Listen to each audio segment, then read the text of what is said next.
You're a quick study because you probably know more about me than I do myself. You know, this kind of, Elizabeth has asked me to come up here and talk a little bit about myself and what I've done in my life, my career, and whatnot. And, I generally don't do that sort of thing, but it kind of reminds me of an old joke of a young pilot taking a young lady out for a date, and they're on their first date. And all he ever talked about was his flying experiences and whatnot. And you can tell that this young lady was starting to get bored. So he says, okay, enough of that. Let's talk about something interesting. Me. So I'm not going to be, I promise not to be quite that bad. But just to give you a little bit of background where I'm from, as Elizabeth says, I'm an Edmonton product. Born and raised in the west end of Edmonton.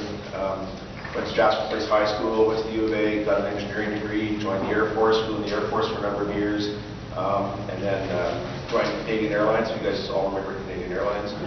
And have been with them and Air Canada ever since. That was in '88 when I joined, and I've served also in our Air Force for 15 years. So that's my professional sort of life. My personal life, I've got a wife and a 16-year-old son and a 13-year-old daughter, and it's just a fantastic experience. I'm very fortunate that my family lets me pursue some of my little hobbies. My little engineering business, JetPro being one, where, as Elizabeth mentioned, we design stuff that airports use to allow aircraft to land in poor weather. For example, when I used to give talks about what we do 15 years ago, I mentioned GPS. Nobody knew what GPS was. Nowadays, of course, almost everybody has one. They've got a handheld one in their car. But what we do is, much like your car, if you say, I want to go from A to B, there's software there that figures out a route and it knows the speed limits and knows not to take you down a one-way street. But what we do is similarly, this GPS stuff is we design a three-dimensional path through the sky that allow airplanes to find a runway in bad weather conditions. And we do it so they don't get any obstacles, and a number of other parameters have to be satisfied. But it's really very interesting work, for one thing. But on a humanitarian basis, we have about 85 airport clients in Canada, but medevac aircraft are now using what we design. And so here, small airports such as, you name it, Camrose, Wetaskiwin, or places up north, which, of course, in Alberta particularly, but all across Canada for that matter, our healthcare system has now evolved into a centralized model where we have major hospitals in Edmonton and Calgary, and very serious accidents or illnesses, people are flown into the big centers. Well, our work allows aircraft to get into these small airports in bad weather conditions or at nighttime very safely. So it helps kind of support our healthcare system. It also supports corporate aircraft and all that kind of stuff. But anyways, that's kind of what I do as kind of a professional thing. And I got into it mostly because working for Canadian Airlines and now Air Canada, we're on the constant verge of bankruptcy. And I'm too young to retire, so I had to sort of do something to make sure the cash flow kept on flowing into the house, because God knows when your kids are 16 and 13, they go through the money like crazy. Like my son just got his driver's license, and we call it the magical gas tank, because every time he gives me the car back, it's empty, and every time I give it back to him, the gas tank is full. So, I mean, I'm not telling any stories that most of you haven't experienced already. But anyways, with my little engineering business, we needed an airplane to flight check what we designed. That's all part of the process. And so the question was, for a flight check airplane, should I get an airplane like a little King Air, little twin engine passenger thing, or I don't know how many of you either work with government or in government, but we deal with two basically government organizations, and the bureaucracy and whatnot was just driving me wild. So I got fed up, and I said, I got to put some fun into this business. So I went out and I bought a Czechoslovakian-made fighter jet and done a few conversions to it, and that's our corporate airplane, which is kind of a cool application of a jet fighter. And it's all from a tax perspective, it's all perfectly legal. It's a perfectly legitimate business expense. Although when I go to air shows and stuff like that, people call it a toy, and I have to very quickly correct them that it is not a toy. But one of the things I do with that toy is I allow organizations like the Rotary Club to auction rides off one. And where I got that idea from was around 2006 or so. The Air Force, Canadian Air Force, there was a military museum dinner in Calgary, and the guy in charge of the military at the time, the Canadian Forces, Rick Hillier, he's that famous Newfoundlander that was quite a character. He allowed the Air Force to auction off 2 rides in the back of an F-18 for this dinner. And that was never happened before. wasn't going to happen again. Clearly, the Canadian government can't be in the business of allowing private organizations to auction rides off.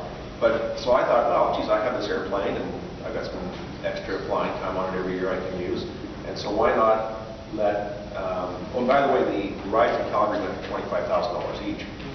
So I thought, well, you know, my airplane's not an F-18, it's true, but to the layperson, it's an airplane that's got an engine that goes upside down. You know, an F-18, L-39, you know, really didn't make much difference. So then I put it up, and I actually started having to, at the beginning, offer this up to organizations. And then you hit that tipping point where organizations start hearing about you because, let's say, somebody from this Rotary might have been at the Stars Air Ambulance event and saw this thing getting auctioned off, and then I made contact. Now I'm at the point now where it's like snowballed, and it's almost a full-time job trying to keep track of all this stuff. But nonetheless, over the past 5 years of doing these flights now, I've lost count, but I think we're up around $1 million in total money raised for a variety of charities. And so it's been an amazing ride. I meet just incredibly interesting people. Elizabeth isn't one of them. No, actually, Elizabeth, I'll never forget taking Elizabeth because she was obviously, as she always is, she's very effervescent and lively and bubbly. Well, you would think most people when they get in the back of the airplane, indeed I've taken Lyle. And by the way, Lyle's claim to fame with me is we beat up Jackfish Lake, was it? Yeah. Yeah. Was anyone there at the time? I watched it. Yeah. You watched it? Okay. I was waiting for him to fall out. What's that? I was waiting for him to fall out, and I was going to drop. Oh, was that right? And I took one of your former mayors, Stu Houston. Yeah, and we did a post inspection of Miquelon Lake. I'll remember that. But it was with Elizabeth. I'll never forget the ride with Elizabeth because most people when they get into the airplane, they're kind of you know thinking about their life and how it's going, whether there's any regrets they have and all that kind of stuff. Well, Elizabeth was just bubbly, effervescent. And I can remember we were out by almost near the Villeneuve Airport, and we were doing aerobatics, and we were upside down in a vertical maneuver, and all Elizabeth was doing was giggling and laughing back there. And I didn't, but I almost had to tell her to be quiet because I'm busy concentrating to make sure we pull out of this thing. Anyways, so Elizabeth was just a lot of fun. But everyone I've taken up, there's been varying degrees of fun. Some people, I've only had a couple people get sick on me. I've taken out things that make people sick. Some people are very solemn and very quiet, but some people say some of the weirdest things, which I probably shouldn't repeat here. But if you ever ask me one-on-one, I'll probably tell you some of the things they say. It's all very nice, don't get me wrong. But anyways, so I've been very lucky to have this airplane and being able to put it to work, and organizations like yours have been able to extract unbelievable amounts of money out of people to go for a ride in this thing. And it's kind of a fun thing because it's a three-way win. Myself, I get to fly that airplane. The sponsor organization pays for my gas, which is in this day and age not an insignificant cost. The organization itself, of course, raises huge amounts of money. And finally, the recipient of the flight gets to do one of those bucket list things that they've always wanted to do. And I'm really finding that a lot of people, once they've got 3 cars and a house and all the other earthly goods that they can possibly imagine, they're looking for an experience. And flying around in this airplane is a unique experience that unless you're in the Air Force and you commit 10, 20, 15 years of your life, people don't get to do. But I'm fortunate to have this machine, and I'm fortunate to be able to let organizations auction rides off on it. This year so far, I've done some flights out of Ontario and in British Columbia, Saskatchewan. Although it's pretty tough coordinating those ones because as you can imagine, the amount of gas or the amount of cost it takes to take the airplane out to Ontario is very expensive. So I was able to sort of roll it in with my other work. I don't know if you saw that video that was playing there earlier. We were out in Ontario earlier this month.